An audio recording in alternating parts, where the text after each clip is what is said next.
بسم الله الرحمن الرحيم الحمد لله رب العالمين والعاقبة للمتقين والصلاة والسلام على سيدنا محمد وآله وصحبه أجمعين.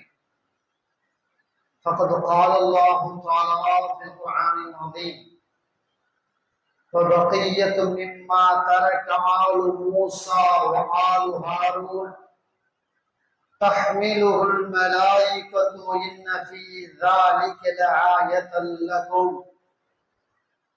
فقد قال رسول الله صلى الله عليه وسلم: إما أنك لا يفجع بطنك بعده أبدا. அளவற்ற அருளாளனும் நிகரற்ற அன்புடையுமாகிய அல்லாஹ்வின் திருநாமம் கொண்டு ஆரம்பம் செய்கிறது. வான் மைய புகழ் அனைத்தும் ஏக வல்லவனாகிய வல்லவன் அல்லாஹ் தஆலா ஒருவன் மீது மட்டுமே என்றென்றும் உரித்தாகட்டுமாக. நபிகள் பெருமானார் ஸல்லல்லாஹு அலைஹி வஸல்லம் அன்னார் மீதும் அன்னாரின் வழிவந்த உத்தம சத்திய சஹாபாக்கள், தாபிஈன்கள், தபஅ தாபிஈன்கள், நாதாக்கள், ஷுஹதாக்கள், அவுலியாக்கள், உலகத்தில் பிறந்த மூமினான முஸ்லிமான ஆண்கள் பெண்கள் அனைவர்கள் மீதும், குறிப்பாக நம் அனைவர்கள் மீதும் அல்லாஹ்வுடைய அன்பும் அருளும் என்றென்றும் குன்றாமல் குறையாமல் நிலவட்டுமாக. ஆமீன். அஸ்ஸலாமு அலைக்கும் வரஹ்மத்துல்லாஹி வபரகாத்துஹு. இஸ்லாமிய பெரும் தலைவர் நபிகள் நாயகம் முஹம்மது ஸல்லல்லாஹு அலைஹி வஸல்லம் அவர்களின் கண்ணியம் மிக உயர்வானது. உலகத்தினுடைய மூமீன்களின் உயிரை விட முக்கியமானவர்கள் நபிகள் நாயகம் ஸல்லல்லாஹு அலைஹி வஸல்லம் அவர்கள். நபி அவர்கள் வாழ்ந்த காலத்தில் நபி தோழர்கள் எப்படி கண்ணியப்படுத்தினார்களோ நபி அவர்களை, அதே போல் நபி அவர்களுடைய மறைவுக்கு பிறகும் நபி அவர்களுடைய நினைவு சின்னங்களை கண்ணியப்படுத்தினார்கள் என்று பார்க்கிறோம். பரிசுத்தமான இறை நம்பிக்கையாளர்களுடைய நிலைப்பாடு இப்படித்தான் இருக்க வேண்டும் என்பதாக பார்க்கப்படுகிறது. நபி அவர்களுக்கும் நமக்கும் நிறைய வேறுபாடு இருக்கிறது. மனிதர் தான் என்றாலும் கூட சாதாரணமான மனிதர் அல்ல. நபி அவர்களுடைய கண்ணியத்தை நாம முழுமையா விளங்கினாதான் நபி அவர்கள் சொல்ற அந்த ஹதீஸ் மேல ஆசை வரும். ஹதீஸின் மீது ஆசை வந்தாதான் நமக்கு அமல் செய்யறதுக்கு ஆசை வரும். அமல் செய்ய ஆசை வந்தாதான் அல்லாஹ்வுடைய பிரியத்தை இலகுவாக பெற முடியும். அப்ப அல்லாஹ்வுடைய பிரியத்தை பெற முதலில் நாம் செய்ய வேண்டியது நபி அவர்களுடைய கண்ணியம் என்னன்னு விளங்கணும். மனைவியை பத்தி நமக்கு விளங்குது. என் மனைவி எனக்கு எவ்வளவு முக்கியம், என் பிள்ளை, என் தாய், என் தகப்பன், என் அண்ணன், என் மாமா, என் மச்சான், என் நண்பர், இவங்களுடைய கண்ணியம் அவங்க நமக்கு எவ்வளவு தேவை எல்லாம் விளங்குற மாதிரி அதை விட பன்மடங்கு பெருமானார் ஸல்லல்லாஹு அலைஹி வஸல்லம் கண்ணியத்தை விளங்கி வச்சிருக்கணும். அப்பதான் நாம அமல் நல்ல முறையா செய்ய முடியும். பெருமானார் ஸல்லல்லாஹு அலைஹி வஸல்லம் உயர்ந்த கண்ணியம் என்ன தெரியுங்களா? நம்மை போன்ற மனிதர் அல்ல. முதல் முறையா அதை விளங்கணும். எப்படி அப்படின்னு பார்த்தா நிறைய வரலாறுகள் அதில் சம்பந்தப்பட்ட செய்திகள் தொகுக்கப்பட்டிருக்க. அதாவது ஒரு மனிதனுடைய ரத்தம் உடம்புல ஓடுற வரைக்கும் ரத்தம் நஜீஸ் இல்லை இல்லையா? ரத்தம் வெளியேறிட்டா நஜீஸ், துர்வாட வீசக்கூடிய அசிங்கமானது, அருவருப்பானது இல்லையா? அது நம்மள மாதிரி மனிதர்களுக்கு. மனிதர்கள் சாமானிய மனிதர்களின் ரத்தம் நஜீஸானது. சாமானிய மனிதர்களுடைய சிறுமி நஜீஸானது. இந்த நகம் கையில இருக்கிற வரைக்கும் தான் அழகு. நகத்தை விரல்ல இருந்து இந்த வெட்டி எடுத்துட்டோம்னா அந்த நகம் நஜீஸ் இல்லையா? இந்த மாதிரி நம்மளுடைய தலைமுடி தலையில இருக்கிற வரைக்கும் தான் அழகு. அதுக்குத்தான் ஹேர் ஸ்டைல் எதையோ நம்ம நறுமணமான எண்ணெய்கள் பூசுறது, அது இது எல்லாம் தலைமுடி மண்டையில இருக்கிற வரைக்கும் தான். அந்த முடி கீழே கொட்டிருச்சுன்னா அது நஜீஸ், அதை வச்சுக்கப்படாது இல்லையா? ஆனால் இதுவெல்லாம் பெருமானார் ஸல்லல்லாஹு அலைஹி வஸல்லம் பொருந்தாது. பெருமானார் ஸல்லல்லாஹு அலைஹி வஸல்லம் ரத்தம் பரிசுத்தமானது, நபியர்களுடைய சிறுநீர் பரிசுத்தமானது, நபியவர்கள் முதிர்ந்த முடிகள் பரிசுத்தமானது, நபியவர்கள் வெட்டி போட்ட நகம் பரிசுத்தமானது. இப்படி நபியவர்கள் பயன்படுத்தியதும் பரிசுத்தமானது, நபியவர்களுடைய கழிவுகள் என்று சொல்லக்கூடிய அனைத்தும் பரிசுத்தமானது. இந்த ஈமான் நம்ம உள்ளத்துல இருக்கணும். பெருமானார் ஸல்லல்லாஹு அலைஹி வஸல்லம் இந்த அளவுக்கு விளங்கி வச்சிருக்கோம். இது அல்லாஹ்வே குர்ஆன்ல சொல்றானே கண்ணியமானது அப்படின்னு. அல்லாஹ் நபிமார்கள் பயன்படுத்திய பொருட்கள் எல்லாம் கண்ணியமானது, அது உங்களிடத்துல இருந்தால் பரக்கத்தானது அப்படின்னு அல்லாஹ் குர்ஆன்ல வசனமாகவே பதிவு செஞ்சு வச்சிருக்கானே. தரக்க ஆளு மூசா ஆளு ஹாரூன், மூசா அலைஹிஸ்ஸலாம் ஹாரூன் அலைஹிஸ்ஸலாத்துடைய எஞ்சிய பொருள்களை தஹ்மிலுல் மலாயிகா, மலக்குமார்கள் சுமந்து வருவார்கள், சுமந்து கொண்டு வருவார்கள். இன்ன ஃபீ ஸாலிக லஆயத்தன் லகும், அந்த அவங்க பயன்படுத்திய எஞ்சிய பொருளை மலக்குமார்கள் கொண்டாங்க கொடுப்பாங்க. அதை சிந்திக்கக்கூடிய மக்களுக்கு அதுல ஒரு அத்தாட்சி இருக்கிறது, ஒரு சான்று இருக்குது அப்படின்னு அல்லாஹ் இந்த குர்ஆன்ல பதிவு செய்திருக்கிறான். மூசா அலைஹிஸ்ஸலாமும் ஹாரூன் அலைஹிஸ்ஸலாமும் பயன்படுத்திய பொருள் என்ன அப்படின்னு தஃசீர்கள்ல பார்த்தா அவங்க சொல்றாங்க, மூசா அலைஹிஸ்ஸலாம் பயன்படுத்திய பொருள்னா மூசா அலைஹிஸ்ஸலாம் ஹாரூன் அலைஹிஸ்ஸலாமுடைய கைத்தடி, அதே போல அவங்க பயன்படுத்திய செருப்பு, அவங்க பயன்படுத்திய தலப்பாக, இந்த மாதிரி தலப்பாக, இந்த மேலங்கி, அதே போல தௌராத்துடைய துண்டு, இது எல்லாம் ஒரு சின்ன பெட்டியில வச்சுட்டு போட்டாயிட்டாங்க. சின்ன பெட்டியில இருந்துச்சு. அந்த பெட்டி யார்கிட்ட வருதோ அவங்க எல்லாம் பறக்கத்தான் வாழுவாங்களாம். எப்படி? அந்த பெட்டிக்குள்ள வேற ஒண்ணுமே இல்லை. மூசா அலைஹிஸ்ஸலாம் ஹாரூன் அலைஹிஸ்ஸலாம் பயன்படுத்தின பொருள் தான் இருந்துச்சு. கொஞ்சம் தௌராத்து துண்டு கொஞ்சம் இருந்துச்சு. ஆனால் அது பரக்கத்துன்னு அல்லாஹ் குர்ஆன்ல சொல்றாங்க. அது பரக்கத்து அப்படிங்கிறான். சிந்திக்கிற மக்களுக்கு அதுல ஒரு சான்று இருக்கு, ஒரு அத்தாட்சி இருக்கு அப்படின்னு அல்லாஹ் சொல்றாங்க. மூசா அலைஹிஸ்ஸலாம் ஹாரூன் அலைஹிஸ்ஸலாம் பயன்படுத்தினதே இவ்வளவு பரக்கத்துனா, பெருமானார் ஸல்லல்லாஹு அலைஹி வஸல்லம் நபிமார்களுக்கெல்லாம் தலைவரா இல்லையா, அவங்க பயன்படுத்தின, அவங்க விட்டுட்டு போன அந்த பொருளை எவ்வளவு பரக்கத்து இருக்கும். சஹாபாக்களுக்கு சம்பந்தப்பட்ட எவ்வளவு செய்திகளை நமக்கு அந்த பரக்கத்தை எல்லாம் நமக்கு தெளிவா எடுத்து சொல்றாங்களே. புகாரியில நபிமொழி இப்படி பதிவு செய்யப்படும். சஹாபாக்கள் பெருமானார் ஸல்லல்லாஹு அலைஹி வஸல்லம் எப்படி பார்த்தாங்க, எந்த அளவுக்கு உச்சகட்டமான மரியாதையோட பார்த்தாங்க, அதே மாதிரி நாமளும் நபி அவர்களை நினைக்கும் பொழுது உச்சகட்டமான மரியாதை உள்ளத்துல வரணும். வந்தாதான் ஈமான் இருக்கிறதுக்கான அடையாளம் இல்லையா? ஒருவர், அதாவது புகாரி நபிமொழி வருது, அவர் அப்ப முஸ்லீம் ஆகல, பிற்காலத்துல வந்துட்டார். ஹுதைபியா உடன்படிக்கை நடக்கிற நேரத்துல மக்காவுல வந்து பேச்சுவார்த்தைக்கு வர்றார் ரசூலுல்லாஹ்ட்ட. ரசூலுல்லாஹ்வை சுற்றி சஹாபாக்கள் எல்லாம் இருக்கிறத பாக்குறாரு. பார்த்துட்டு வந்து மக்காவுல வந்து சொல்றாரு, எப்பா நான் எத்தனையோ நாட்டு அரசர்களையும் அவர்கள் குடிமக்களையும் பார்த்திருக்கிறேன், அந்த குடிமக்கள் அரசருக்கு அப்படி மரியாதை கொடுக்கல, அதை விட பன்மடங்கு முஹம்மது ஸல்லல்லாஹு அலைஹி வஸல்லம் அவர்களுக்கு அவருடைய தோழர்கள் உச்சகட்டமான மரியாதை கொடுக்கிறான். உச்சகட்டமான மரியாதை என்னங்கிறது விவரிக்கிறாருங்க. முஹம்மது ஸல்லல்லாஹு அலைஹி வஸல்லம் அப்படி எச்சு துப்புனா அந்த எச்சு கீழே விழாது. ஏதேனும் ஒரு சஹாபி அப்படியே அந்த எச்சிய கையில புடிச்சு மேல விட்டு தேய்ச்சுக்குவாங்க. யாரு? அன்னைக்கு எதிரியா இருந்தவர் சொல்றாருங்க, ரசூலுல்லாஹ்வுக்கு எதிரியா பேச்சுவார்த்தைக்கு வந்தவரை அவர் சொல்றாரு, நபியே உச்சகட்டமாக சஹாபாக்கள் எப்படி மரியாதை செஞ்சாங்க. உருவா சொல்றார், முஹம்மது எச்சி துப்புவார், உடனே அந்த சஹாபாக்கள் அப்படியே எச்சி பிடிச்சி மேல பேச்சுக்கிறாங்க. அதே மாதிரி அடுத்தவர் சொல்றார், முஹம்மது ஒது செய்வார், அந்த ஒதுச்செய்த தண்ணி கீழே விழாது, அவங்கவுங்க முட்டி மோதி வந்து அந்த ஒளிச்செய்த தண்ணி அப்படியே பிடிச்சி மேலே மூஞ்சிலை கையிலை காலை அப்படியே தேய்ச்சுக்குவாங்க. முஹம்மது மீது உள்ள மரியாதையால் அவர்கள் அந்த தோழர்கள் முஹம்மதை நேருக்கு நேர் பார்க்க மாட்டார்கள். முஹம்மது என்ன உத்தரவு போட்டாலும் அதை செய்யறதுக்கு சண்டை போட்டுக்கிட்டு ஓடுவாங்க. இப்படின்னு யாரு சொல்றா? அன்னைக்கு காபீரா இருந்த, அன்னைக்கு நபிக்கு எதிரியாக இருந்த உருவா அவர் சொல்றாரு. புகாரில நபி மொழி பதிவு செய்யப்பட்டது. இந்த அளவுக்கு உச்சகட்டமான மரியாதை நபிகள் நாயகம் ஸல்லல்லாஹு அலைஹி வஸல்லம் அவர்கள் மீது சஹாபாக்களுக்கு இருந்துச்சு. ஒவ்வொரு விஷயத்தையும் பார்ப்போம். அதாவது நம்முடைய வேர்வை நாட்டமான ஒண்ணு இல்லையா? என்ன நறுமணம் போட்டு குளிச்சாலும் நம்மளுடைய கம்புப்பாரோ கழுத்துகளோ ஜாயிண்ட் உள்ள இடங்கள்லயோ அந்த வேர்வை நாட்டம் இருக்குது. அது அவ்வளவு ஒரு நல்ல விஷயம் அல்ல. நம்ம வேர்வை நமக்கே சில நேரத்தில் பிடிக்காம தானே அத்தரு சென்று அது இது இந்த ரோட்ல உள்ள சென்றெல்லாம் பூசிக்கிறோமா இல்லையா? ஒரு நஜீஸானது இல்லையா? அது சட்டையில இருந்தாலும் நான் வாடை அடிக்குது, பனியில இருந்தாலும் வாடை அடிக்குது. இப்படி ஒரு நஜீஸான ஒண்ணு. பெருமானார் ஸல்லல்லாஹு அலைஹி வஸல்லம் அவர்கள் இதுல இருந்து விதிவிலக்கானவர்கள்.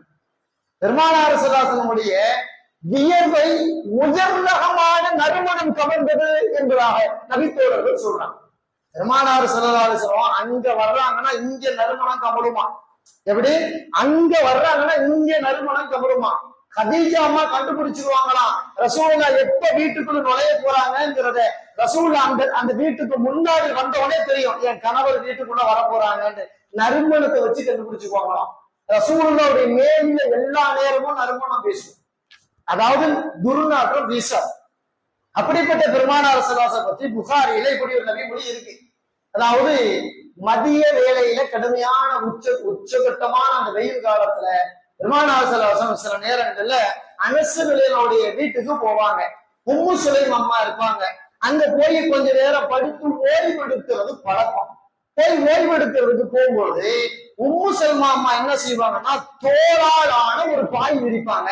தோளால் இருக்கும் அந்த பாய், அதை விரிச்சு விடுவாங்க. ரசூலுல்லாஹ் அது படுத்து இருந்துட்டு கொஞ்ச நேரம் ஆசுவாசப்படுத்திட்டு போயிடுவாங்க.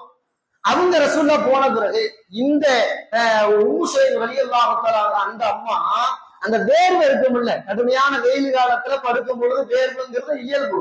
ஃபேன் ஏசி இந்த மாதிரிலாம் அன்னைக்கு இல்லாத காலம். அப்ப அந்த வேர்வை இருக்கும் இல்லையா? அந்த வேர்வை அப்படியே வலிச்சு எடுத்து அவங்க நறுமணம் வச்சிருப்பாங்க. அந்த நறுமணத்துக்குள்ள அந்த வேர்வையை கொட்டி வச்சுக்குவாங்களாம். அப்படி ஒரு மனம் நடக்குமா? நறுமணத்தை விட கூடுதலான மனம் நபி அவர்கள் வியர்வை தந்தது என்பதாக உம்மு சுலைம் ரலியல்லாஹு தஆலா சொல்றாங்க. அனஸ் ரலியல்லாஹு யாரு? உம்மு சுலைமுடைய மகனார். அந்த அந்த அந்த அந்த அத்தரை அப்படியே மகன்கிட்ட கொடுத்துட்டு போனாங்க. ரசூலுல்லாஹ்வுடைய இருப்பா, கொஞ்சம் கொஞ்சமா பயன்படுத்திக்கப்பா அப்படின்னு வேர்வையை வடிச்சு வடிச்சு வடிச்சு எடுத்து வச்சு ஒரு குடுவையில போட்டு வச்சிருந்தாங்க. அனஸ் ரலியல்லாஹுடைய பேரர் சொல்ற, எங்க தாத்தா மௌத்தா போகும் பொழுது எங்கிட்ட இப்படி ஒரு வசியத்து பண்ணிட்டு போனார். எங்க தாத்தா யார்? அனஸ் ரலியல்லாஹு ரசூலுல்லாஹ்வுடைய பணியாளராக 10 வருட காலம் இருந்தார். நபி அவங்க மதீனாவுக்குள்ள வரும்போது அனஸ் ரலியல்லாஹு வயசு 10, ரசூலுல்லாஹ் மௌத்தா போகும்போது அவருக்கு வயசு 20. 10 வருஷம் இருந்தார். அவர் சொல்றார் தான் பேர பிள்ளைகிட்ட, எப்படி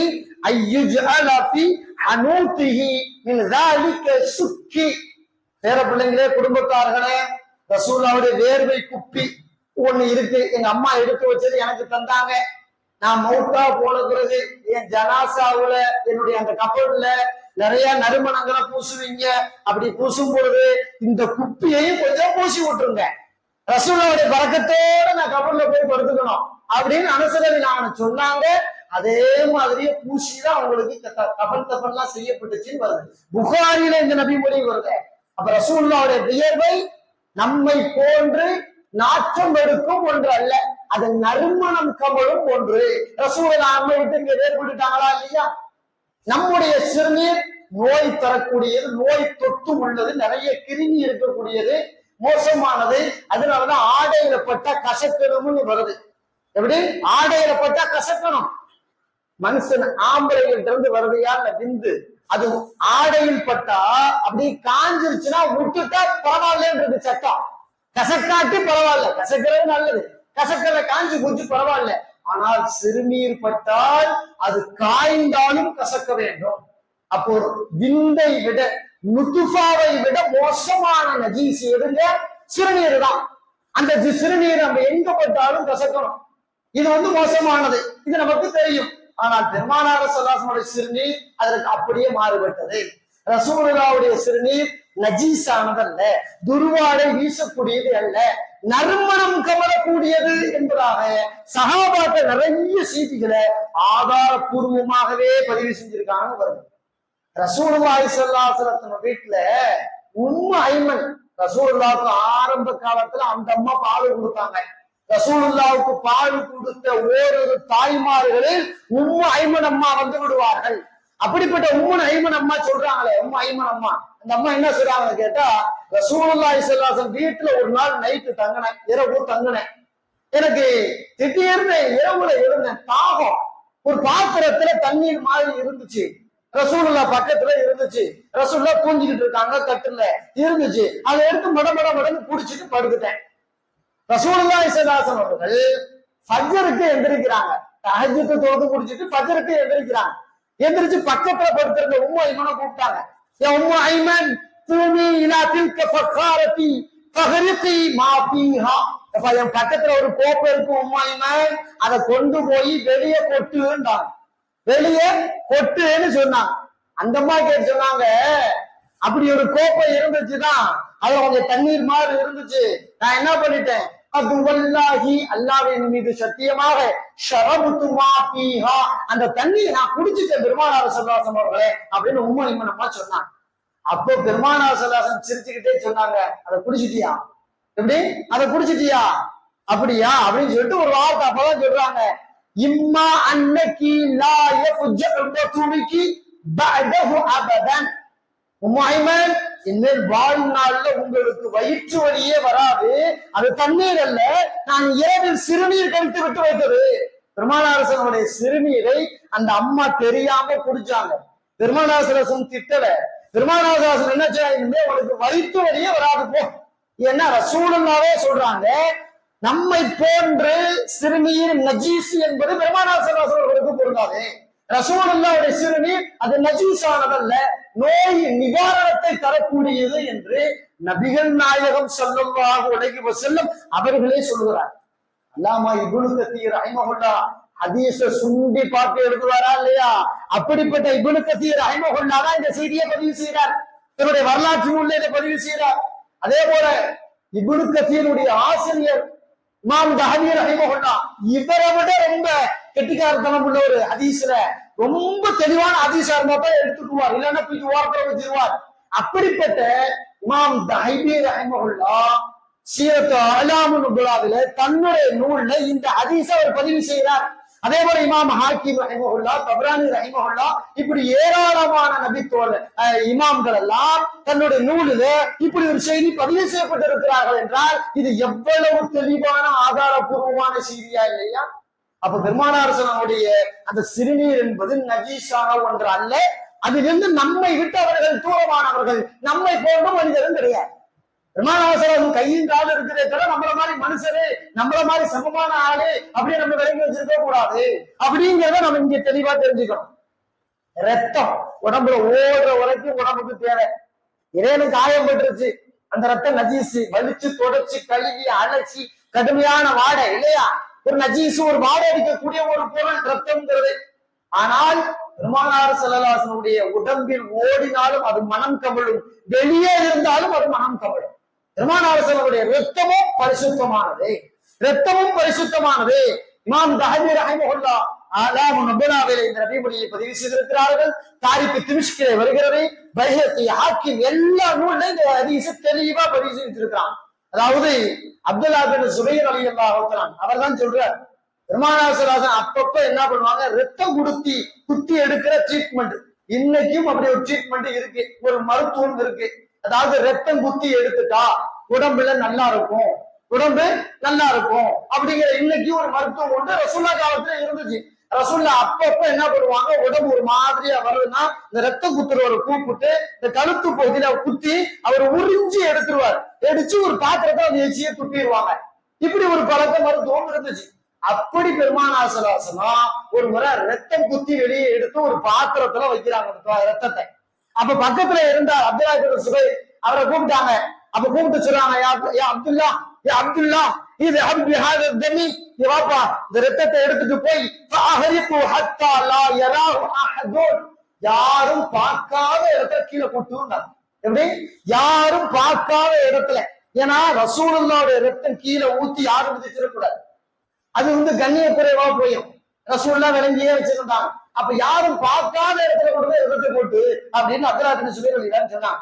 அப்துல்லா பின் சுபைர் நான் ஒரு தந்திரம் பண்ணார். அப்படியா, சரி கொண்டாங்க அந்த ரத்தத்தை, இந்த பாத்திரத்தை வாங்கின ரத்தத்தோடு வாங்கிட்டு போய் ரசூலுல்லாஹ்ன்னு சொல்லாம வைக்காம அங்கிட்டு போய் ஒதுக்குப்புறத்துல வந்து கடகடன்னு குடிச்சிட்டாரு.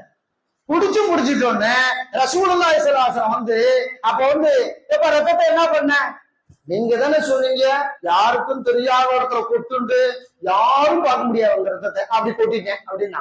யாரும் தெரியாத இடத்துல போய் நான் கொட்டுன்னு சொன்ன, நீங்க சொன்னீங்க அதே மாதிரி செஞ்சுட்டேன். ரசூலுல்லாஹி ஸல்லல்லாஹு அலைஹி வஸல்லம் சொன்னாங்க, ஷரிபுத்த குடிச்சிட்டியோ அப்படின்னா. குடிச்சிட்டியோ ரசூலுல்லாஹ் சொல்லும் போதே விளங்கிக்கிட்டான், குடிச்சிட்டியோண்டா. அவர் ஆமான்னு தலையாட்டினார். அவர் செல்லமா திட்டுனாங்க, என்ன இத போய் குடிக்கிற அப்படின்னு செல்லமா திட்டுனாங்க. ஆனா அதன் பிறகு அவரை கண்டிக்கல, அது தப்பு ஹராமு அப்படி இப்படி இல்ல, சும்மா பேருக்கு இதெல்லாம் செய்யாதப்பா அப்படின்னு சொன்னாங்க. மற்றொரு அறிவிப்புல இதே செய்தியை பதிவு செய்து சொல்றவங்க சொல்றாங்களே, அதாவது அப்துல்லா இப்னு ஜுபைர் ரலியல்லாஹு அன்ஹு சொல்றாங்க, நான் ரத்தத்தை குடிச்சிட்டேன் ரசூலுல்லாஹ்ட்ட சொன்னேன். அப்போ ஒரு வார்த்தை சொன்னாங்க, லா தும்சிக்கன் நார், அப்துல்லா உன்னை நரகம் தீண்டவே தீண்டாது அப்துல்லா, ஏன்னா உன் வயிற்றுக்குள்ள ஏறத்தம் இருக்கு, உன் வயிற்றுக்குள்ள ஏறத்தம் இருக்கு. லா தும்சிக்கன் நார், உனக்கு நரகம் தீண்டவே தீண்டாது அப்படின்னா அப்துல்லா இப்னு ஜுபைர் நரகம் போக மாட்டாங்கன்னு அர்த்தம். நரகம் போக மாட்டார், சொர்க்கத்துக்கு தான் போவார்னு அர்த்தம். இது ஆதாரபூர்வமான செய்திகளாக இந்த ரத்தங்கள் குறித்து கூட இப்படி நபி அவர்களுடைய ஒவ்வொரு அந்த ரத்தம், சிறுநீரை, முடி, நகம், அவங்க உடுப்பின உடை, எச்சி, இது சம்பந்தப்பட்ட நிறைய செய்திகளை சஹாபாக்கள் எப்படி பார்த்தாங்க, எப்படி இருந்துச்சுங்கிறதெல்லாம் பதிவு செய்யறாங்க. பெருமானார் ஹஜ்ஜுக்கு போனாங்க. அப்ப ஹஜ்ஜுக்கு போனவங்களுக்கு, உம்ரா போனவங்களுக்கு தெரியும் எங்க என்ன செய்யணும், எல்லா அமலையும் முடிச்சுட்டு மொட்டை அடிக்கணும் இல்லையா, மொட்டை அடிக்கணும் அல்லது கொஞ்சமா முடி வெட்டிக்கலாம். பெண்கள் முடி வெட்டிக்குவாங்க, ஆண்கள் மொட்டை அடிக்கிறது நல்லது, நன்மை கூட. முடி வெட்டிக்கிட்டா நன்மை கம்மி, இவ்வளவுதான். ரசூலுல்லாஹி ஸல்லல்லாஹு அலைஹி வஸல்லம் மொட்டை அடிச்சான். மொட்டை அடிச்ச ரசூலுல்லாஹ் இந்த முடி எல்லாம் நஜீஸுப்பா தூக்கி போட்டுருங்கப்பா அப்படின்னு சொல்லல. பெருமானார் ஸல்லல்லாஹு அலைஹி வஸல்லம் சொன்னாங்க, முஸ்லிம்ல நபி மொழி வருது, எப்ப அந்த முடிய எல்லாத்துக்கும் விநியோகம் பண்ணு அப்படின்னா, எல்லாத்துக்கும் கொடுன்னாங்க. எங்க நஜீஸா இருந்தா குப்பையோட போடணும், எல்லாத்துக்கும் கொடுங்க, பறக்கிற தானே கொடுப்பாங்க. பள்ளிவாசல்ல ஏதாவது ஒண்ணு சீர்னி அது இது வருது, இப்ப அந்த எல்லாத்துக்கும் இந்த லட்ட கொடு, இந்த டீயை கொடு, பிஸ்கட்டை கொடுன்னு சொல்றோமா இல்லையா, அந்த மாதிரி ரசூலுல்லாஹ் சொன்னாங்க. முஸ்லிம்களே நபி மொழி வருது, இந்த முடிய எல்லாத்துக்கும் கூடுன்றாங்க. அப்ப எல்லாத்துக்கும் முடி வந்துச்சா இல்லையா, அந்த நேரத்துல ஹாலித் ரலியல்லாஹு அங்க இருந்தாங்க, அவங்களுக்கு 1-2 முடி கிடைச்சிச்சு. இது அப்படியே வச்சுக்கோங்களேன். ஹாலித் ரலியல்லாஹு ரசூலுல்லாஹ் காலத்துக்கு பிறகு அபூபக்கருடைய ஆட்சி காலத்துல எருமூக்கு யுத்தம், பிரமாண்டமான யுத்தம். முஸ்லிம்கள் கம்மி, எதிரிகள் நிறைய பேர் இருக்காங்க. நிறைய அந்த தந்திரத்தோட எதிரிகளை வெல்லணும். அந்த படையினுடைய தளபதி ஹாலித் ரலியல்லாஹு தான். ஹாலித் ரலியல்லாஹு யுத்தத்துல எந்த யுத்தமா இருந்தாலும் அவங்க தலப்பாகையோட தான் உள்ள இறங்குவாங்க. யுத்த காலத்துக்குள்ள கடுமையான சண்டை நடந்துகிட்டு இருக்கு, கடுமையான வால் வீச்சு ஓடிக்கிட்டு இருக்கு. திடீர்னு ஒருத்த தலையில மாலை வச்சு வீசும் பொழுது ஹாலித் ரலியல்லாஹு அந்த தலப்பாக அப்படியே துண்டை கீழே விழுந்துருச்சு. கீழே விழுந்த உடனே குதிரையில இருந்தவங்க பொத்துன்னு கீழே குதிச்சு எங்க அந்த தலப்பா எடுன்னு பார்த்து எடுத்து மண்டையில போட்டுக்கிட்டு மீண்டும் எதிரிகளை வெற்றிவாங்க. அப்ப அந்த யுத்தம் எல்லாம் முடிஞ்ச பிறகு சில பேர் கேட்டாங்க, எங்க எவ்வளவு மோசமான யுத்தம், நீங்க என்ன அசால்ட்ட தலப்பாக போனா போயிட்டு போத, திடீர்னு தலையை சீதி இருந்தாலும் என்ன ஆகுறது, நீங்க தான் இந்த இஸ்லாமிய மக்களுக்கு இப்போதைக்கு இந்த யுத்தத்துல தளபதி, என்ன இப்படி நீங்க சர்வ சாதாரணமா கேர்லெஸ்ஸா இருக்கிறீங்களே, கவனமின்மை அப்படின்னு சொன்னாங்க. அப்போ ஹாலித் ரலியல்லாஹு ஒரு வார்த்தை சொன்னாங்க, அதாவது ரசூலுல்லாஹ்வோடு நான் ஹஜ்ஜுக்கு போகும் பொழுது எல்லாத்துக்கும் முடிய கொடுத்தாங்க, அப்படி கொடுக்கும் பொழுது எனக்கும் கொஞ்சம் முடி வந்துச்சு. அந்த முடியில ஒரு முடிய நான் இந்த தலப்பாகைக்குள்ள வச்சு கட்டி இருக்கிறேன், அந்த முடியை நான் எப்படி நினைக்கிறேன் தெரியுமா, பலம் அஷ்ஹது கிதாலன், நான் எந்த போருக்கு போனாலும் அந்த மண்டையில தலப்பா இருந்துச்சுன்னா என்னை எவனும் வெட்ட முடியாது, என்னை எவனும் வந்து காலி பண்ண முடியாது, என்னை யாரும் ஷஹீதாக்க முடியாது. அந்த முடியால் நான் உதவி செய்யப்படுகிறேன், அந்த முடி என்னுடைய தலப்பாய்க்குள் இருக்கும் வரை நான் எந்த போர்ல போனாலும் வெற்றி மட்டும்தான். உண்மையும் அப்படிதான். ஹாலித் ரலியல்லாஹு நிறைய போரை பார்த்தாங்க, 1-2 போர்ல எக்கச்சக்கமான போரை பார்த்தாங்க. ஹாலித் ரலியல்லாஹு போருக்குனே பிறந்தவங்க, அவ்வளவு தந்திரம் தெரிஞ்சவர். பெருமானார் ஸல்லல்லாஹு அலைஹி வஸல்லம் சைஃபுல்லான்னு சொன்னாங்களா இல்லையா, அல்லாஹ்வின் போர்வாள்னு சொன்னாங்க. அப்படிப்பட்ட ஹாலித் ரலியல்லாஹு எத்தனை போரை பார்த்திருக்காரு. எத்தனையோ சஹாபாக்கள் போருக்கு போனாங்க, வீட்டுக்கு வரல ஷஹீது, எத்தனையோ பேர் மௌத்தா போயிட்டாங்க. ஹாலித் ரலியல்லாஹு எந்த போர்ல எவனும் ஒண்ணும் செய்ய முடியல.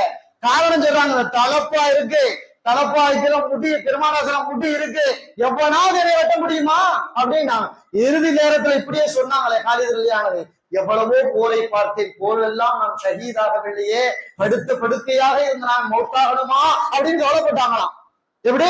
அப்போ பரக்கத்தாக பார்த்திருக்கிறார்கள். பெருமானார் ஸல்லல்லாஹு அலைஹி வஸல்லம் அந்த நறுமண முடிகளை கூட பார்க்கிறோமா இல்லையா? பெருமானார் ஸல்லல்லாஹு அலைஹி வஸல்லம் முடி அவ்வளவு சிறப்பு பெற்றது. இமாம் தஹபி தான் இதை எல்லாம் பதிவு செய்யறாங்க.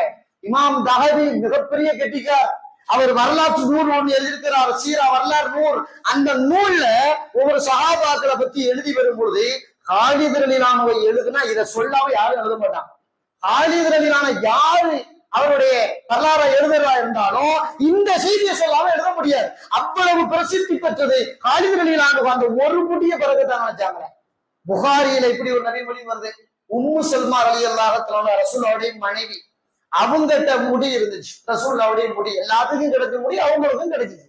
உம்மு சல்மா அந்த முடியை ரலியல்லாஹு என்ன பண்ணுவாங்கன்னா அதை ஒரு சின்ன வெள்ளி குடுவைக்குள்ள போட்டு வச்சிருப்பாங்க. வெள்ளி குடுவைக்குள்ள போட்டு வச்சிருப்பாங்க. அங்க மதீனாவுல யாருக்காவது நோய் நோக்காடு அப்படின்னு சொன்னா அவங்க சொல்லுவாங்க, கொஞ்சம் தண்ணி மிதிட்டு வா. எப்படி தண்ணி மிதிட்டு வா, ஓடி விடுறேன்னு சொல்றோமா இல்லையா? அந்த மாதிரி உம்மு சல்மாட்ட போய் ரலியல்லாஹு போய் உடம்பு சரியில்லைன்னு சொன்னா கொஞ்சம் தண்ணி மிதிக்குவான்னு சொல்லுவான். தண்ணி மிதி பாத்திரத்துல கொடுத்தா அந்த முடியை எடுத்து அந்த தண்ணிக்குள்ள ஒரு முக்கு முக்கிட்டு திரும்ப அந்த குடுவைக்குள்ள போட்டுருவாங்க. இப்ப குடி நோய் குணமாகும் வாங்க. குடித்தார்கள், நோய் குணமான். முஸ்லிமிலே நபிமொழி வருது, சஹீஹான நபிமொழி இருக்கு. உன்னையும் ஓதல, எந்த மருந்தும் போடல, ரசூலுல்லாஹ்வுடைய முடியை மட்டும் உள்ளே முக்கியம் எடுத்தார்கள், பரிபூர்ண ஷிஃபா கிடைத்தது என்பதாக உம்மு சல்மா ரலியல்லாஹு அன்ஹா மூலமாக அந்த முடியை வச்சு அவங்க ட்ரீட்மெண்ட் கொடுத்திருக்கிறாங்க அப்படிங்கிறது பாக்குறோம். பெருமானார் ஸல்லல்லாஹு அலைஹி வஸல்லம் என்ன பண்ணுவாங்க, அப்பப்ப இந்த நகை வளர்ந்துருச்சுன்னா வெட்டுவாங்க. வெட்டிட்டு சும்மா தூக்கி போட மாட்டாங்க. சஹாபாக்கள் அதை எடுத்து வச்சுக்குவாங்க. சஹாபாக்கள் அப்படி அந்த பறக்கத்தான அந்த நகம். நமக்குதான் முடி கீழே விழுந்துட்டா நஜீஸ். ஒருத்தர் முடி வெட்டுறாரு, முடி வெட்டி அதை பாக்கெட்டுக்குள்ள வச்சுட்டு தொழுகிறாருன்னு வைங்களேன், தொழுக கூடாது, நஜீஸ்.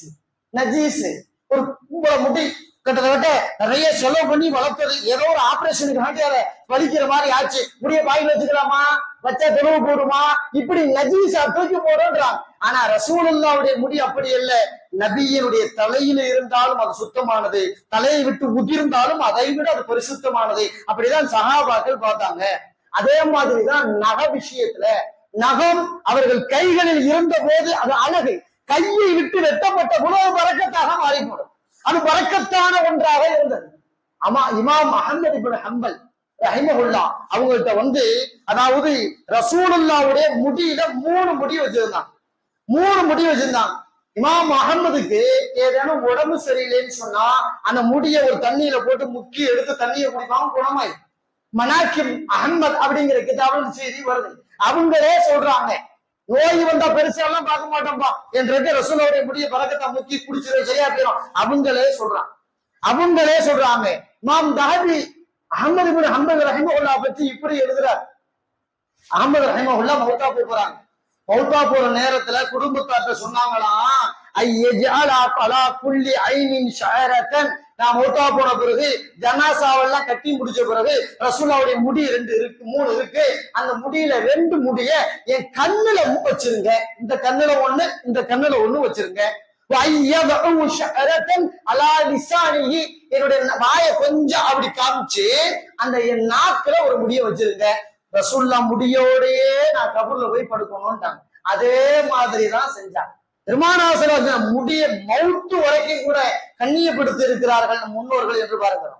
பெருமானார் ஸல்லல்லாஹு அலைஹி வஸல்லம் இது மாதிரி 1, 2 இல்ல, எக்கச்சக்கமான விஷயங்கள் இப்படித்தான், எக்கச்சக்கமான செய்தி. பெருமானார் ஸல்லல்லாஹு அலைஹி வஸல்லம் எச்சி இருக்கு, அது நிறைய ஷிஃபாவை தந்தது, நிறைய நறுமணங்களை தந்தது. அபு அய்யூப் ரலியல்லாஹு தஆலா ரசூலுல்லாஹ்வுக்கு சாப்பாடு அவர் தான் கொடுத்து விடுவார். ரசூலுல்லாஹ் சாப்பிட்டு கொஞ்சோண்டு சோத்த அந்த தட்டுல வச்சு கொடுத்து விடுவாங்க, அவருக்கே கொடுத்து விடுவாங்க. அந்த சோறு எப்ப வரும்னு அவங்களும் அவங்க குடும்பத்தாலும் காத்திருப்பாங்களாம். ரசூலுல்லாஹ்வுடைய எச்சி சோறு வரட்டும், அதை சாப்பிட்டு அப்புறம் எல்லாத்தையும் சாப்பிடுவோம். பெருமானார் ஸல்லல்லாஹு அலைஹி வஸல்லம் எச்சி சோறு பறக்கத்தான். அபு அய்யூப் ரலியல்லாஹு தஆலா பல முறை அது போல் வாங்கி சாப்பிட்டு இருக்கிறார்கள் என்பதாக முஸ்லிமிலே நபிமொழி பதிவு செய்யப்பட்டிருக்கும். தபரானிலே எப்படி ஒரு நபிமொழி வரும், வெளியூருக்கார அம்மா, அந்த அம்மா திக்கி திக்கி தான் பேசும், சரியா சரளமா அந்த அம்மாவுக்கு பேச்சு வராது. ரசூலுல்லாஹி ஸல்லல்லாஹு அலைஹி வஸல்லம் சந்திக்க அந்த அம்மா வந்த பொழுது ரசூலுல்லாஹ் சுட்ட இறைச்சியை சாப்பிட்டுக்கிட்டு இருந்தாங்க. அந்த அம்மா வந்தாங்க, வந்துட்டு யா ரசூலுல்லாஹ் இந்த சாப்பிடுற இறைச்சியில எனக்கு கொஞ்சம் தரக்கூடாதாங்க. அந்த அம்மா கேட்ட உடனே என்னம்மா சொல்லிட்டேன், இந்த அருக்கு தட்டுல வச்சு சாப்பிடு, உனக்கு இல்லாததா அப்படின்னா. அப்ப அந்த அம்மா சொல்லுச்சு, இந்த தட்டுல இருக்கிறதா வேணாம், நீங்க மென்னுகிட்டு இருக்கீங்கல்ல அதை தந்தா நான் சாப்பிடுவேன் அப்படின்னா. அப்படியா அப்படின்னு ரசூலுல்லாஹ் துப்பி கையில கொடுத்து அந்த அம்மா அதை வாங்கி சாப்பிட்டு அதன் பிறகு அந்த அம்மாவே சொல்லுது, இதுவரை நான் திக்குவாயாக இருந்தேன் என்று அந்த நபியின் எச்சிப்பட்ட இறைச்சியை மென்றேனோ அதன் பிறகு எனக்கு திக்குவாய் என்பதை இல்லாமல் காலாமல் போனது. சரளமா பேசுற அளவுக்கு அந்த அம்மாவுக்கு நான் ரொம்ப தெளிவா வந்துருச்சு அப்படின்னு அந்த அம்மாவே சொல்லுது. தபுரானில நபிமொழி பதிவு செய்யப்படுறது. அபூ மூசா அல் அஷ்அரி ரலியல்லாஹு அன்ஹு சொல்றாங்களே, எனக்கு மகன் இப்ராஹிம்னு பேர் வச்சேன், பிள்ளை பிறந்துட்டாரு, பிறந்த உடனே ரசூலுல்லாஹ் தான் முதல்ல தூக்கி கொண்டு போய் கொடுத்தேன். ரசூலுல்லாஹ் தூக்கி கொண்டு போய் கொடுத்த உடனே ரசூல் அந்த குழந்தை பிரியத்தோட வாங்கி ஒரு பேர்ச்சம்பழம் தாப்பான்னு சொன்னாங்க. அந்த பேர்ச்சம்பழத்தை அவங்க வாயில போட்டு மென்று கூழ் ஆக்கி கொலன்னு ஆக்கி அதை எடுத்து அந்த பிள்ளை வாயில ஊட்டி விட்டா ரசூலுல்லாஹ் சொல்றாங்க அந்த பிள்ளை அப்படி நல்லா சாப்பிடுது. அதை அப்ப ரசூலுல்லாஹி ஸல்லல்லாஹு அலைஹி வஸல்லம் சொன்னாங்க, அன்சாரிகளுக்கும் பேரிச்சம்பழத்துக்கும் எவ்வளவு நெருக்கத்தை பாரு, பிறந்த புள்ள பேரிச்சம்பழத்தை என்ன சாப்பிடுது அப்படின்ட்டாங்களாம்.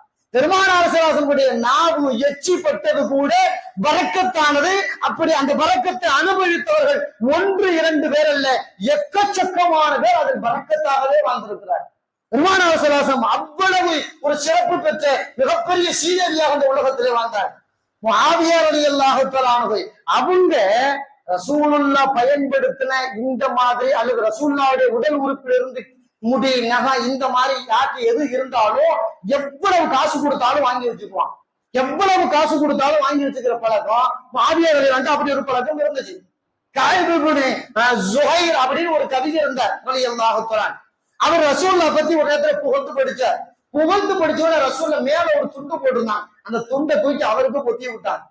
பொத்தி விட்டோன்னு ரசூலுல்லாஹ் காலத்து பிறகு இந்த கைவிரலியல்லானது எந்த பெரிய சபைக்கு போனாலும் எந்த ஒரு இடத்துக்கு போனாலும் என் பெருநாள் தொழுகைக்கு வந்தாலும் எங்க வந்தாலும் அந்த துண்டை அப்படி மேல போட்டு கம்பீரமா வருவார். அப்ப மக்களுக்கு எல்லாம் தெரியும், கஅபுக்கு கிடைச்ச பாக்கியம் நமக்கு கிடைக்கலையப்பா.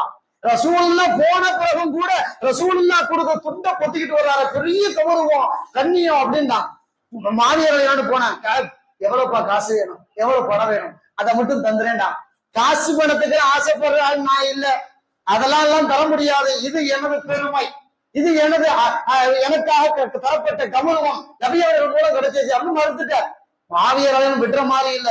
கஅபுல்லாஹ் மௌத்தா போன பிறகு அவங்க வீட்டுக்காரத்தை போயிட்டார், வீட்டு மக்கள்கிட்ட, எப்பா அடக்கம் பண்ணி முடிச்சாச்சு, அந்த கஅபு ரசூலுல்லாஹ்வுடைய ட்ரெஸ் ஒண்ணு வச்சிருந்தாரு, அதை கொடுங்கோண்டாங்க. எவ்வளவு வேண்டாலும் காசு கேளுண்டாங்க. ஒரு சின்ன துண்டாக அவங்க நினைக்கல, கிட்டத்தட்ட 20,000 திருகங்கள் கொடுத்து அதை வாங்கி மாவியர்களையும் வைத்துக் கொண்டார்கள். அவர் மட்டுமல்ல, அவர் காலத்துக்கு பிறகு அந்த ஜனாதிபதி ஒவ்வொரு பொங்கலும் பெருநாள் அன்னைக்கு தொலை வைக்க வரும்பொழுது அந்த போர்வையை பொத்திக்கிட்டு தான் வருவாங்களாம். அந்த போர்வையை பொத்திக்கிட்டு வரலாம் ஒரு பெருமை. அதுதான் புத்தாடையை விட சிறந்ததாக அவர்கள் பார்த்திருக்கிறார்கள் என்று பார்க்கிறோம். இந்த மாதிரி செய்திகள் எக்கச்சக்கமாக பெருமானார் ஸல்லல்லாஹு அலைஹி வஸல்லம் பயன்படுத்தியது ஏராளமான செய்திகள் பதிவு செய்யப்பட்டது. மாவியர்கள் மௌத்தா போற நேரம் அவங்களே சொல்றாங்களே, எப்பா நான் மௌத்தா போறேன், மௌத்தா போன பிறகு அதாவது என்னுடைய கண்ணுல, என்னுடைய கன்னத்துல, என்னுடைய நெத்தியில பெருமானார் ஸல்லல்லாஹு அலைஹி வஸல்லம் முடி இருக்குதுப்பா, அதையெல்லாம் கொஞ்சம் கொஞ்சமா வச்சு அப்படியே என்னை குளிக்கல இறக்கிருங்க அப்படின்னு மாவியர்கள் சொன்னாங்க. அதே மாதிரிதான் செய்து தரப்பட்டது. இது மாதிரி செய்திகள் ஏராளம் உண்டு. அதாவது பெருமானார் ஸல்லல்லாஹு அலைஹி வஸல்லம் இது போல சட்டை, டிரெஸ், அது இது எல்லாம் சில ஒவ்வொரு பொருட்கள் மூலம் பறக்கத்து கொண்டு இன்றும் அது பாதுகாக்கப்பட்டிருக்கிறது. புகாரியில முஸ்லிம்ல ஒரு ரவி ஒளி வரும். பெருமானார் ஸல்லல்லாஹு அலைஹி வஸல்லம் மேல் டிரெஸ் ஆயிஷா அம்மாட்ட இருந்து அடுத்து அவங்களுடைய அக்கா அஸ்மா அம்மாட்ட வந்துருச்சு. அஸ்மா அம்மா என்ன பண்ணுவாங்கன்னா, மதீனாவுல யாருக்காவது நோயா நீங்க தண்ணி எடுத்துக்கிட்டு வாங்கன்னு சொல்லி அந்த சட்டை அந்த தண்ணிக்கு ஒரு முக்கி அப்படியே எடுத்து வச்சுட்டு இந்த தண்ணியை குடிச்சா குணமாயிடும். புகாரி முஸ்லிம்ல எல்லாம் வருதுங்க நபிமொழி, பறக்க முடியாத நபிமொழி. இந்த மாதிரி இன்னைக்கும் பறக்கத்து கொண்டு அப்ப ரசூலுல்லாவுடைய சட்டை, ரசூலுல்லாவுடைய காலனி, ரசூலுல்லாவுடைய செருப்பு, ரசூலுல்லாவுடைய கைத்தடி அப்படின்னு நம்ம சில இடங்கள்ல கேள்விப்படுறோமே, அது 100% சாத்தியக்கூறும் உண்டு. அதை ஜியாரத்து செய்யற பாக்கியம் கிடைச்சா விட்டுறக்கூடாது.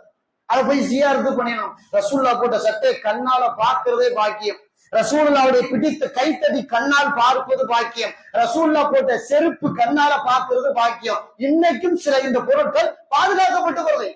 முருகன் அப்துல் அஜீஸ் ரஹிமஹுல்லா அவங்க சில பொருட்களை மட்டும் பாதுகாத்து வச்சிருந்தாங்க. ரசூலுல்லாவுடைய 2 சாக்ஸ் கால் உரை அவங்ககிட்ட இருந்துச்சு. ரசூலுல்லாவுடைய கைத்தடி ஒண்ணு இருந்துச்சு. ரசூலுல்லாவுடைய வாளு ஒண்ணு இருந்துச்சு. அதை பரிசுத்தப்படுத்தி ஒரு ரூம் மாதிரி ரெடி பண்ணி அதை காட்சி பொருளா வச்சிருவாங்களாம். தினந்தோறும் ஒரு முறை போய் அதை பார்த்துட்டு அப்புறம் தான் போய் படுக்க போவான். அந்த காட்சி பொருள் அந்த ரூம்ல தனியா இருக்கும். அதை போய் பார்த்துட்டு தான் அடுத்த வேலைக்கு போவான். அதே மாதிரி இவங்களை யாராவது வெளிநாட்டு பிரமுகர் பார்க்க வந்தாருன்னா, வாப்பா முதல்ல நீ செய்ய வேண்டிய வேலை இந்த பாரு, ரசூலுல்லாஹி ஸல்லல்லாஹு அலைஹி வஸல்லம் காலுறையை பாரு, ரசூலுல்லாவுடைய கைத்தடியை பாரு, ரசூலுல்லாஹ் பிடிச்ச அந்த வாளை பாரு அப்படின்னு வரலாற்றுலாம் போய் பாருன்னு சொல்லுவாங்களாம். அப்ப இதுல இருந்து தெரிய வர்றது என்னன்னு கேட்டா, இது போல விஷயங்களை பார்க்கிறதும் ஒரு பாக்கியம். ரசூலுல்லாவுடைய பயன்படுத்தப்பட்ட பொருளை ஜியாரத்து செய்வதும் ஒரு பாக்கியம். இன்னைக்கும் கூட துருக்கி நாட்டுல இஸ்தாம்புல் நகரத்துல கிராண்ட் மஸ்ஜித் அப்படிங்கிற பள்ளிவாசல்ல பெருமானார் ஸல்லல்லாஹு அலைஹி வஸல்லம் அந்த சட்டை, ரசூலுல்லாவுடைய அந்த செருப்பு, இது மாதிரி முக்கியமானதை அவங்க ரமதான்ல மட்டும் பொதுமக்கள் பார்வைக்கு காட்டுறாங்க. ரமதான்ல மட்டும் அங்க ஒரு மியூசியம் இருக்கு. அந்த மியூசியம் பள்ளிவாசல்லே ஒரு மியூசியம். ரசூலுல்லாவுடைய பொருள்களை வருடத்திற்கு ஒரு முறை ரமதான்ல மட்டும் பொதுமக்கள் யாரு வேண்டாலும் வேறுமனே பார்த்துட்டு போகலாம் அப்படிங்கிற ஒண்ணு இருக்கு. அப்படி ஒரு வாய்ப்பு கிடைச்சா நாம் அதை தவறவிடக்கூடாது. நம்முடைய ஆசிரியர்கள் சொல்லுவாங்க, காஷ்மீர்ல இன்னைக்கும் கூட பெருமானாசனமுடைய முடி ஒன்று இருக்கிறதே, அங்கே மூத்த ரசூலுல்லாவுடைய பரம்பரையில் உள்ளவர்கள் வைத்திருக்கிறார்கள். வருஷத்துக்கு ஒரு முறை அந்த முடியை பெருங்கொண்ட தண்ணீர் பாத்திரத்துல முக்கி அந்த தண்ணீரை வருமானங்களுக்கெல்லாம் பருக கொடுக்கிறார்கள் என்பதாக ஒரு தகவல் உண்டு. எந்த அளவு அந்த தகவல் புரிஞ்சிடுமோ, ஆனால் இப்படி ஒரு பரவலாக உண்டு. டெல்லியிலும் கூட பெருமானார் ஸல்லல்லாஹு அலைஹி வஸல்லம் அவர்கள் பயன்படுத்திய ஓரிரு பொருட்கள் அங்கேயும் உண்டு. இப்படி உலகம் முழுக்க இந்த பொருள்கள் இருக்கு. ரசூலுல்லாவுடைய தலையில எத்தனை முடின்னு யாரால என்ன முடியுமா? அப்ப அந்த முடியெல்லாம் வலிச்சு எல்லாத்தையும் தந்திருக்காங்களா இல்லையா? அப்ப அந்த முடி வாழையடி வாழையடி வாழையடி வாழையா பாதுகாக்க வருமா இல்லையா? அப்ப இன்னைக்கு அந்த முடி இருக்க சாத்தியக்கூறு உண்டா இல்லையா? அப்ப பெருமானார் ஸல்லல்லாஹு அலைஹி வஸல்லம் அவர்களுடைய இந்த புனிதமான விஷயங்கள் பாதுகாக்கப்பட்ட வருவதால் முடிந்தால் அதை ஜியாரத்து செய்யும் பாக்கியம் கிடைத்தால் அதை தவற விட்டுவிடக் கூடாது. அதுல சந்தேகப்படக்கூடாது. அல்லாஹ் நாடினால் அது சாத்தியக்கூறு உண்டு என்று அந்த பாக்கியத்தை தவறாமல் அதை எடுத்துக்கொள்ள வேண்டும். அப்ப பெருமானார் ஸல்லல்லாஹு அலைஹி வஸல்லம் கண்ணியம் மிகவும் உயர்வானது. நம்மை போன்ற மனிதர்கள் கிடையாது. நம்மை விட சிறந்த மனிதராக பெருமானார் ஸல்லல்லாஹு அலைஹி வஸல்லம் அல்லாஹ் வைத்திருந்தான். அந்த கண்ணியத்தை உள்வாங்கி நபி அவர்கள் மீது என்றும் மரியாதை உள்ள மக்களாக, நபி அவர்கள் சொன்னதை என்றும் அனுதினமும் பின்பற்றக்கூடிய நன்மக்களாக இறைவன் நம்மை ஆக்குவானாக. அஸ்ஸலாமு அலைக்கும் வரஹ்மத்துல்லாஹி வபரகாத்துஹு.